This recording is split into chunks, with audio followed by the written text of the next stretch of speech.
This Lent, we're exploring who killed Jesus. Many people are convinced that they know the answer. But we've gathered 16 suspects as we retrace the events of Holy Week in the special 6-week podcast. With your help, we'll discover who really killed Jesus. This podcast is a production of progressivechristianity.org and University Christian Church, San Diego. I'm Caleb Lyons. And I'm Marshela Salgado. This is Who Killed Jesus? A True Crime Podcast, Episode 2, Holy Monday.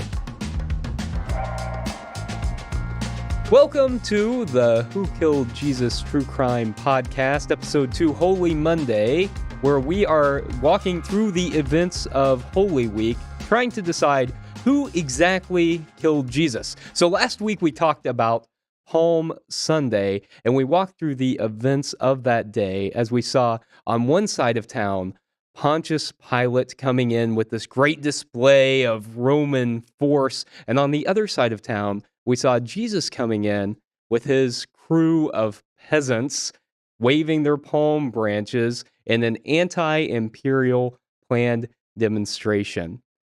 I think one thing that's important to note about Palm Sunday is that it's very much about empire and Jesus' anti-imperialism. And it's also something that didn't just happen one time, but happens all the time, that every day is Palm Sunday, that each day we get to make a choice about whether we join the parades of power and imperialism, the Roman parade, or whether we join the Jesus March, the parade of anti-imperialism, of peace through justice. So I think without this understanding, we can't really properly understand why Holy Week began the way that it began. So that's what we talked a little bit about last time. And Marshela, we also developed a list of suspects. Yes. Well, we asked the internet. Yes, as one does. Well, we asked people on social media who they thought some of the suspects might be, and we did get quite a good list. We'll touch on them really quickly, but if you want to hear more, you can go back to episode 1 where we delve into it a little bit more. But we have, first of all, the Roman Empire. We have Pilate, the Sanhedrin, Jews, Sadducees, Pharisees, original sin, God, one of my favorites, Republican Party, and you threw in also just U.S. politics in general. Right. My personal sin, not just Marshela, but your personal sin as well. Mine? What? I know. So our personal sin, okay. My other favorite, Courtney Love. Courtney did it. Judas, greed, disciples, Caiaphas, and the Roman Empire. So those were the suspects that were thrown out initially. I hear you might have a few new ones that people added. Oh, that's true. Yes. After last week, some folks added some other suspects. And so we kind of started to narrow it down last week a little bit. We talked about the Roman Empire. Roman Empire and, well, Pilate. Pilate, of course. Emerged as a suspect. And then the one that really that hit me was Caiaphas, not somebody that I had really, I don't go around thinking about Caiaphas every day. Why not? But I know, very obscure person in the Bible. But Caiaphas emerged also. So those were, I think, the top 3. We talked about the Roman Empire, the Roman Emperor Tiberius a little bit too, but I think you're right that those are the top 3. And someone suggested, okay, but what about Herod Antipas? So Herod Antipas was the Roman tetrarch, or the tetrarch of the Jewish people, and he was controlling a portion of the land where Jesus was, including Galilee. And so this was not Herod, who we find in the birth narratives. That's Herod the Great. It's his son. And after Herod the Great stopped ruling, Herod Antipas got a portion of that kingdom. And he wasn't really King Herod. He was a tetrarch, but he did have some power. And at least one of the Gospels, the Gospel of Luke, talks about a possible role in Jesus's death. And certainly Herod Antipas is responsible for the beheading of John the Baptist, because John the Baptist criticized his merits. Yeah. Whoever threw that out knows their Bible facts. That's I right. just have to say. That's right. So that was a great one. I like that. We should probably add Herod Antipas to our murder board. He is Nice. listed in one of the Gospels as participating in Jesus's crucifixion. Okay. And two other responses I got were no one. No one killed Jesus No one killed Jesus. What? I guess I don't get it. because he Like, died. And so the thought was no one killed Jesus because he's still alive, because his presence, I his spirit is still with us. I like that. I Okay. like You like that. that? I mean, yeah. I mean, it depends on which way you look at it, but that is very creative. Right. And not historical, Right. but a theological statement. Mm-hmm. And so another one was human frailty killed Okay. Jesus. Okay. That it was because humans didn't have the wherewithal to stand up on behalf of Jesus. They were complicit in it, so human Okay. frailty. So those were Okay. two other responses, two other suspects we got in addition to Herod Antipas. So Okay. we've got a good list of suspects, Marshall. That's We a do. lot, especially when a lot of people will just name one and they'll say it Right. as if they're very convinced of that they possess the whole truth about it all. So Yeah. I'm curious, do you have any favorite suspects of any of the ones we've talked about so far? Well, yeah, Courtney Love. Courtney Love. Courtney Love Yeah. will always be my favorite. Yes. Yeah. But And how do you think she did it? and how? Yeah, I don't know. I What just was it the cross? I Was she working behind the scenes? How did she do She it? did it with a note, and I don't Oh. know. No. I do like the Courtney. I mean, that's just to keep my own conspiracy theories going strong. No, but really, the Roman Empire. I mean, because Mhm.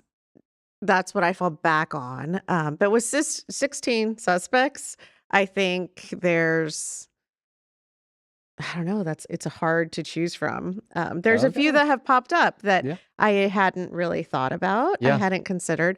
But I think the Roman Empire is one, Mhm. and I'm curious to know more. I think Caiaphas stirred up some ideas in my brain about just the Jewish like hierarchy, Mhm. like who the Jewish leaders Mhm. and their collusion and they're working with Rome. Like, what is that, Yeah. or is that really how it worked, or I don't know. So it just left me with questions, but I'm curious. So I think the Roman Empire and Caiaphas. How about you? The Roman Empire and Caiaphas. You know, one thing that I think I'm leaning towards multiple suspects. Mm. Like it's like an Agatha Christie novel, you know, where you think there's Yes. one person who's going to be Mm-hmm. responsible, and as it turns out, it's a whole bunch of them Right. secretly Right.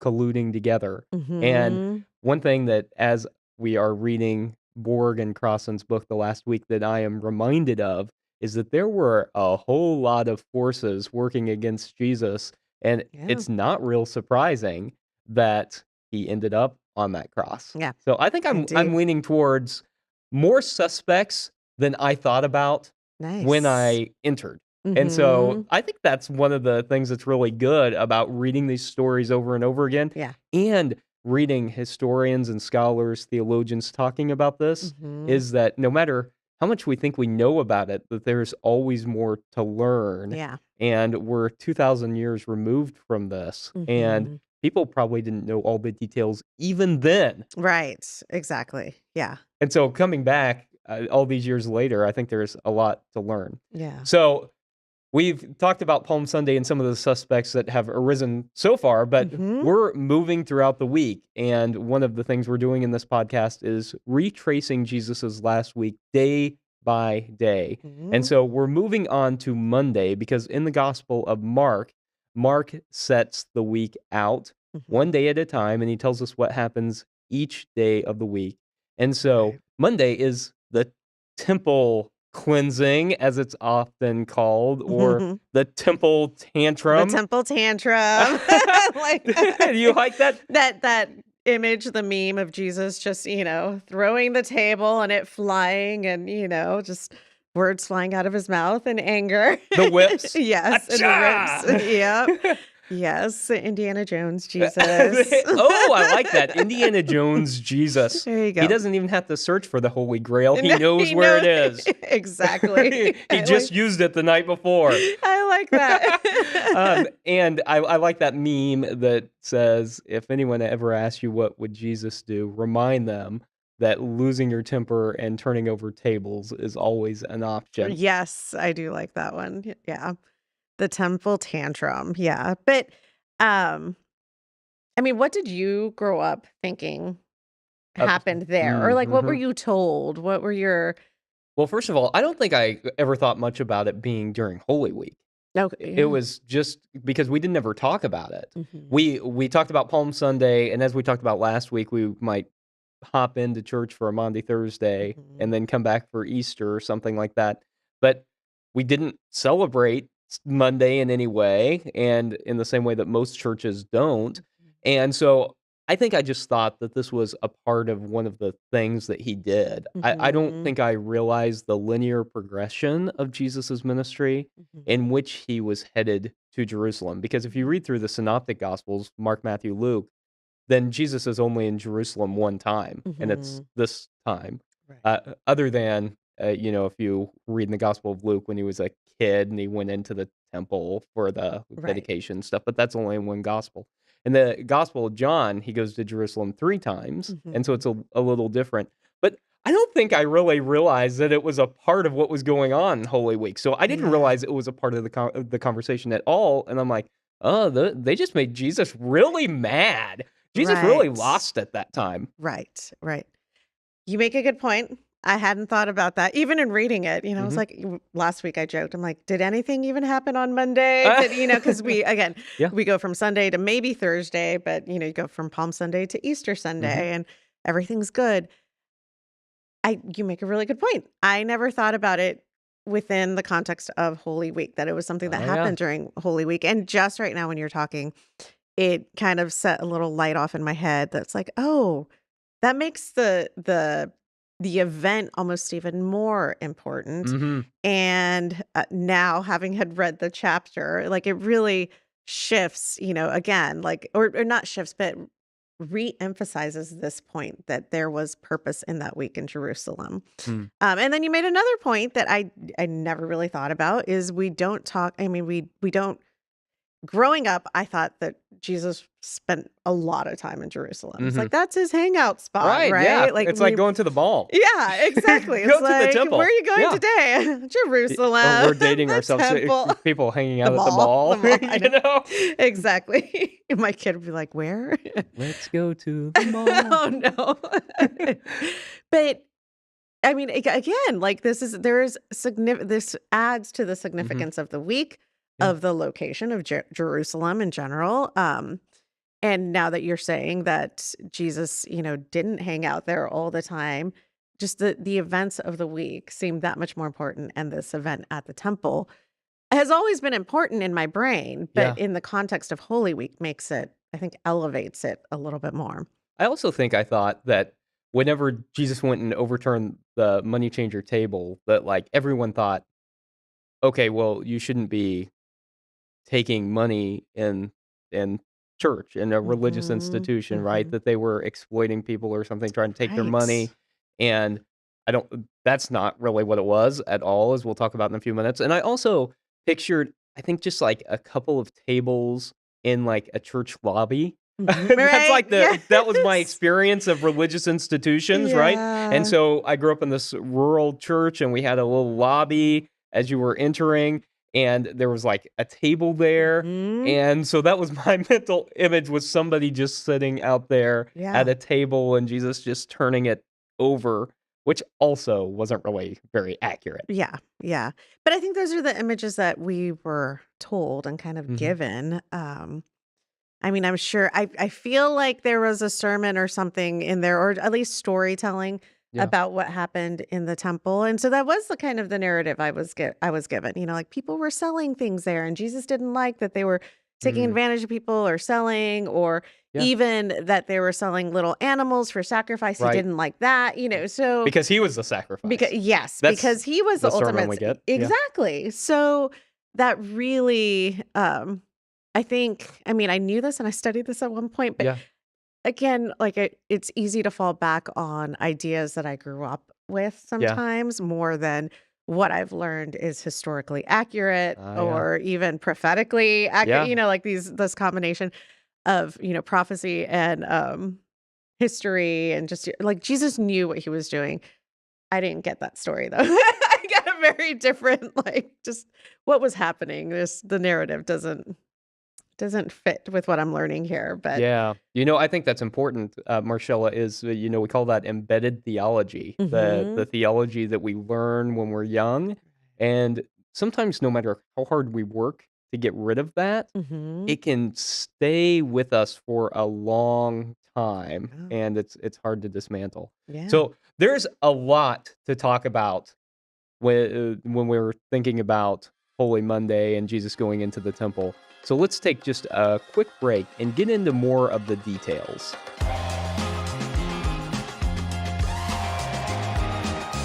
Who Killed Jesus? A true crime podcast is a special 6-week exploration of who really killed Jesus and why. This podcast is brought to you by ProgressiveChristianity.org, celebrating 30 years of reclaiming Jesus' original message of justice, peace, and liberation while proclaiming an intellectually honest Christianity. And University Christian Church, San Diego, an authentic, inclusive, and progressive congregation in the heart of San Diego's Hillcrest neighborhood that declares God's love for all people. Welcome back to Who Killed Jesus, a True Crime podcast, where we're exploring who might have really killed Jesus, and we're talking about the temple incident on Holy Monday. So it's often described as a temple tantrum, but Borg and Crossan say that it should probably more likely be described as an indictment of the temple because of what is happening in the temple. Do you like that phrase, I the temple do. indictment? Yes, and it because it changes. Again, it just changes the story. It changes um the intention of the Mhm. moment. It wasn't just Jesus walking in and I'm angry that you're doing, all those things that Losing I it made. without any prepreparation, he just sees it and he loses Yes. his temper. Yeah. Yeah. But early on in the chapter, when they talk about Palm Sunday, and Mhm. then maybe it's later in the chapter. I don't remember at what point. I think it was maybe later in the no, whenever. They talk about this being, like these two events can be seen as one big event. So Mhm. Palm Sunday and what happens in the temple, or it can be seen as two different events, but with the same intent, the Mhm. same purpose. So it really does change it for me. But I do have to say, Caleb, Yeah. this was a lot to take in. It This was a whole lot. chapter was There was a lot here. it was I had to read it and listen to it twice Yeah. to try to take it all in. So Yeah. you're gonna have to walk me through some of this because there was a lot of that I needed clarification on. It's complicated, right? And Borg and Crossan point that out. They say, in fact, that Mark's narrative was so confusing that Matthew changed it. Mm-hmm. Because when Matthew came along using Mark, Matthew and Luke both used Mark as their main source for their gospel, that Matthew didn't put the temple indictment on Monday, but put it on Sunday instead. Mhm. So I think one thing that's important to realize is exactly what you just said, that Palm Sunday was a planned anti-imperial political demonstration. And the temple indictment was Mhm. not just Jesus going in and losing his temper because he was mad in the moment, but it was also a planned protest, but this time against the temple leaders. And I Mhm. think that's something that's really important for us to realize is that Jesus really took issue both with the imperialism of Rome Mhm. and with the way that religion was practiced by the Right. authorities. And I think that's important to say because if you read through, say, the Gospel of John, especially when we get to this point in the story, we find a lot of generalizations. Mhm. And that's because of the context in which John was written. And we'll get more into that later. But John loses the differentiation between different groups Okay. and puts all the Jews together. And that's why the Gospel of John can be interpreted in anti-Semitic ways, Right. because he Yeah. loses the differentiation Uh-huh. between the different groups. Mm. So I like the thought of the temple being a planned protest against the religious establishment. What do you think Mhm. of that idea? I really like it. I like how they touch on that in Mhm. the book, especially because again, looking at the list of suspects, Yeah. it's thrown out there, and this is where we get a lot of the anti-Semitism, also like the Christian anti-Semitism, is the Jews. The Mhm. Jews were the ones that crucified Jesus, paying no attention to any structures of leadership that they might have had, and also kind of ignoring just the social structures and hierarchy. And like a lot of the Jewish community weren't rich, like they were the Yeah. peasants that hung out and followed Jesus, people Right. who were oppressed and marginalized. But that doesn't mean that they had, like they followed rules because they were told to follow rules, right? But Yep. who was making up these rules? Who was making sure that they didn't revolt and that they were always falling in line with the Roman Empire? Mhm. The Jewish leaders. Yeah. So they explain some of that in the book, and I Yes. I like that a lot because again, that changes things. In It's not the Jews as one big group, but then we're Right. looking at Jesus took issue not with his faith and not with Yeah. his tradition, but with how people were abusing it, and those people being the leaders, the Jewish leaders. That's a really important distinction, especially when we remember that Jesus was Jewish. Right. From the day he was born till the day he died, he was Jewish. He never thought that he was starting a new religion, and Mhm. likely his followers didn't think that either because they were also Jewish, the ones who followed him the closest. So, one of the points that goes along with what you were speaking about is that there was this rigid notion of purity in the Mhm. ancient world. And Borg and Crossan don't talk about it a lot in the last week, but I think it's really important, and they talk about it in other writings, and that's that there was this rigid system of purity. Mhm. And if you came into contact with certain groups of people, you yourself became ritually impure. And it meant that you could not practice your religion. You couldn't go into the temple. And so if you came Right. into contact with people who had skin diseases, the Bible Mhm. calls it leprosy, but it's not Hansen's disease in the way Mhm. that we think about it today. It was just any number of skin conditions. Came into contact with a woman who was menstruating. Right. If you came into contact with people who were poor, they were Yes. considered ritually Mm. unclean, and so that made you unclean, and Mm. if you didn't make sure that you were trying to, make yourself pure again, you would become chronically impure. Oh, So wow. so you had to go through this very elaborate ritual. There were these ritual baths called mikvahs that Mhm. you would go in and bathe in and become physically and spiritually pure. Sound a lot like baptism, right? Right. Except so that's one of the things that John the Baptist was talking about. Right. And so, you would go through this mikvah, and then you could go and you could practice your religion. Question. Yes. Was this just for men or was it men and It was women? men and women. So Okay. women, after they had had their period, would have to go through and get Right. ritually purified. Okay. But if men came into contact with those women while they Mhm. were menstruating, they became ritually impure. And Okay. so there was this whole notion that you would try and stay separate during that time for that reason. It's the same reason that you find people described in the Bible who are sick or who have a skin condition being Mhm. outcast from their community. It was because if you came into contact with them, you couldn't practice your religion. And Right. so I think this is one of the things that's going on both with the temple indictment Mhm. and with this weird thing that happens with the fig tree. Okay. Yes, the fig tree. The fig tree. Can you Yes. explain that a little bit? Because again, Mhm. this is temper tantrum Jesus. Uh-huh. I I like hate you, fig tree. you just and well, in the book they even mention like this all of this took place during March, April, during a time, what we now consider March, April, um, when the fig wouldn't have been producing fruit anyway. And he knew that. Yeah. Everybody around him knew that. And yet he expected the tree to produce fruit. And then he gets really mad, so that it's just like 2 tantrums in a row. Like, do you need to eat? Like, what do you need, Jesus? So explain this a little bit, please. So Borg and Crossan say that this is a cue that we should take the story more symbolically, but I actually think there's maybe a little bit more to it than that. So the text says that Jesus comes along the fig tree and he sees it in leaf, right? So from a distance, he sees it and it looks like it is producing fruit. Okay.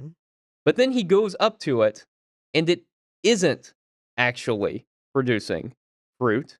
And so he condemns it, right? And the weird thing, you'll never produce fruit again. So mean. It's so mean, Jesus.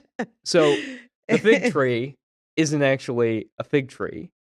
The fig tree is a religious establishment, right? Where it looks like it is producing fruit.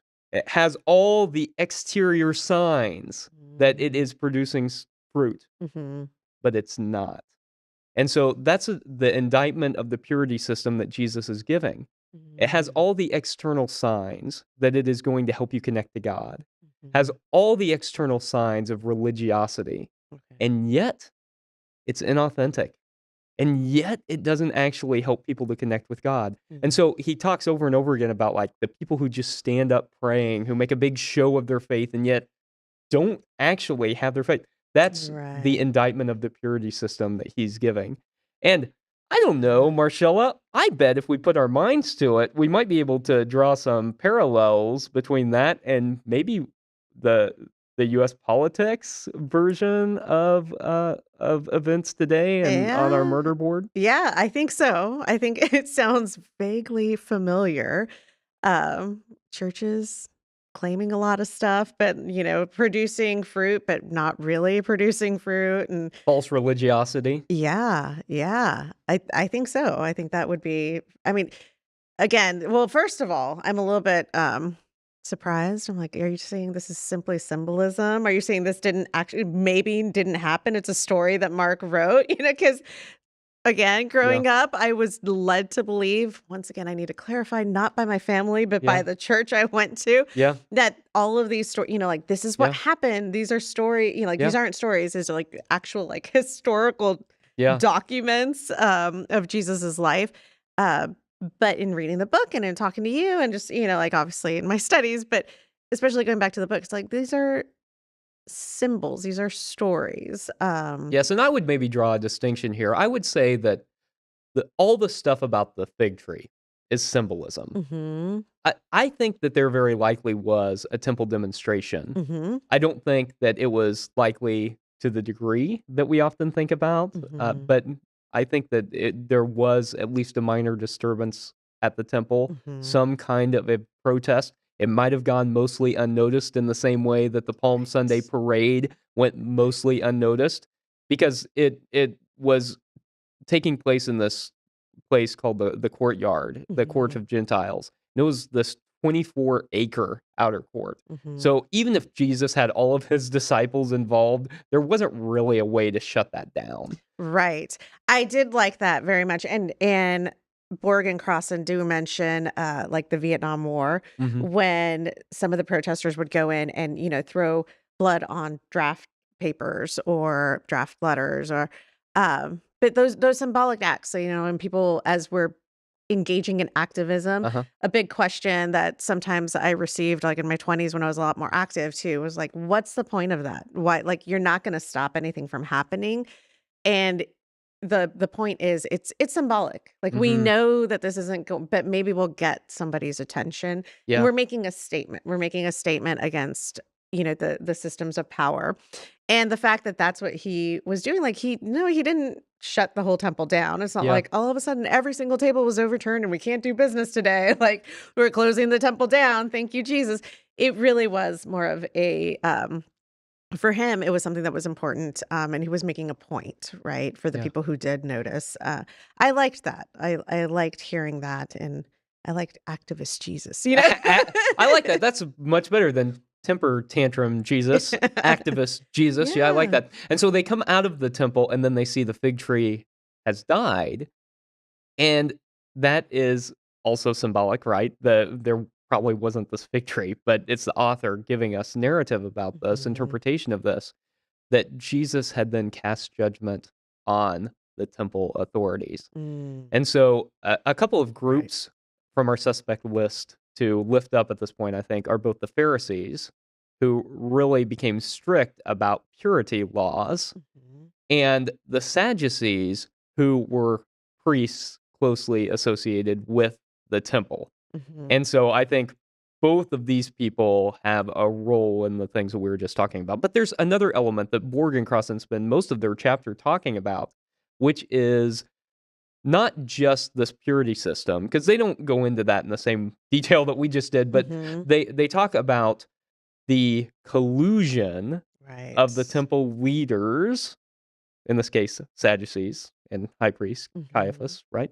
with the Roman Empire. And they talk about Jesus's phrase, a den of robbers. I loved that. I Mhm. love so growing up again, this Yeah. my understanding of a den of robbers was you're sitting here in the temple, you're stealing money from these good people who just Mhm. want to, have do practice their religion, practice sacrifice, practice whatever, and you're selling things, like you're stealing from it. That's not what most likely was meant in a den of robbers. Yeah. So the way that they explain what a Mhm. den of robbers is, I loved it. Can you explain it? Because you explain so much better So than it's I from do. Jeremiah, and there's a phrase also from Isaiah, and Borg and Crossan point out to the fact that probably it's more likely that the quote from Jeremiah, "den of robbers" piece is more likely historical.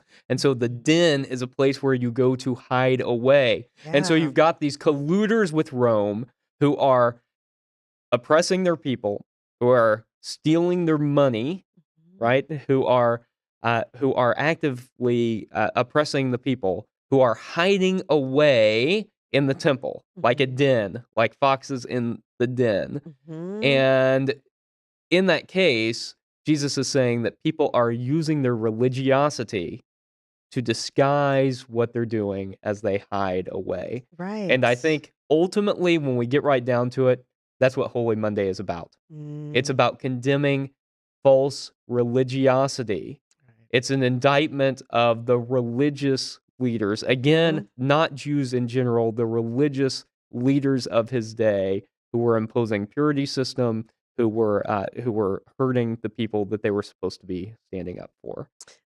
So again, Sadducees, Pharisees, but this reminds me again of US politics Mhm. and what's happening in a lot of churches where out on the outside, that's where the stealing, the hurting, the all this stuff that they're doing, and then you come to church on Sunday, Yeah. and the den of robbers is filled, and, we're just patting each other on the back Yeah. and doing like, that's your place of hiding. That's your place of just trying to pretend that you're not doing what you're doing. Mm. Um, I don't know, it really hit. It really I hit think that you're right. it hit, yeah. The religious right in particular, right? That Mhm. they're gonna control women's bodies, that they're not going to welcome the stranger, that they're going to condemn, people who are at the border or people who are crossing the border because they have no choice, that they're going to condemn LGBTQIA+ plus people, that they are Mhm. not going to care for those who are the most in need, even though these are commands that are given over and over again in the Bible, that we're supposed to love our neighbor, that we're supposed to take care of the vulnerable,